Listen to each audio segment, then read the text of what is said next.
Children are disproportionately affected by the multitude of crises that Sri Lanka is going through at the moment. We hear of school dropouts, malnourishment, sexual abuse. All of this is rampant. How does your trust hope to address these issues? Sonali, we felt that when we set up the trust, we have to have a key focus area. Unanimously, everyone felt that our focus should be children. I'm involved in about 10 to 12 charities. Out of that, I function as the brand ambassador of 8 of them, right, and also function as a trustee of about 3 of the trusts. And we felt that through any of these organizations that I'm working with, at the end of the day, the person or the people who suffer are the children. So I feel that's our future. That's where we need to support. And we have identified areas, key areas that we should focus on. We've got 4 pillars. We want to give a solid education. If they require support, we get requests, and if we do have funds, we help them in their education. Then we look into their health and well-being. Right.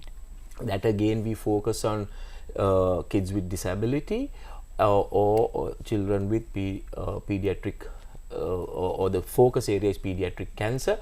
Also creating a safe and secure environment for these children, and I'll talk a bit about the work that we do in those areas. And also we have something called emergency intervention to support people in periods like what we are going through right now. For the last 8 to 10 months, we've been supporting the cardiac ICU of the Lady Ridgeway Hospital by buying them consumables, as well as providing them with key medicines that they require. We work closely with those doctors. So these are the key areas, and whenever we have a fundraiser, we allocate funds for these areas for us to use in as and when it's needed, or as and when we get a request.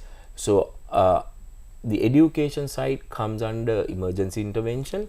But if we talk about health and well-being, I'm part of Sri Lanka's first Center of Excellence for Kids with Disability. It's called IATI. It's at the Faculty of Medicine in Ragama. It's a public-private partnership, a 550 million rupee project. We made it a reality and opened it about 3.5 years ago. It's up and running, and we have about 12,000 children who are registered up to now. But it's not about building these centers, it's about sustaining and running. And through my trust, we try to raise funds to support, and recently we supported IATI as there was a requirement there.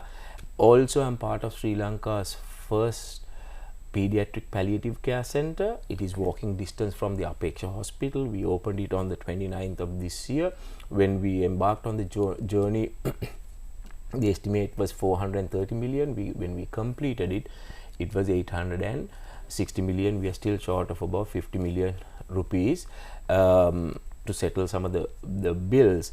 But there again, it's all about sustaining and running. So through my trust, we try to raise funds, and out of a project that we do, we allocate funds to support as and when they need our support. And also that's under health and well-being, creating a safe and secure environment. Children being abused, that's something that is increasing by the day. We have already got a couple of donors to build Sri Lanka's second center for children who've been sexually and physically abused. That will be at the Karapitiya Hospital. That again will be a public-private partnership, and we'll build and we'll hand it over to the hospital for them to run. We will be laying the foundation stone for that on the 4th of January, that's next month.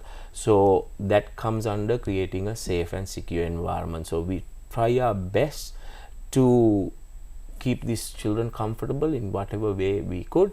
And the identified areas, what we thought was that areas, these are some of the areas that people don't focus a lot. And also during my overseas travel in the recent past, some come up to me and say that, okay, I want to support a hospital or a project in the north, some want to support a project in the east and maybe in the south, but I say I want to support Sri Lanka. So wherever there is a requirement, I don't mind taking it to these places. And with Lamapiya, so that's the Center for Children who've been sexually and physically abused, we have only one now, that's at again the Faculty of Medicine in Ragama, but technically they have to have 9 centers in the country, one in each province. If and when we make this project a reality, I feel we might be able to get some support to build some centers at the other provinces as well.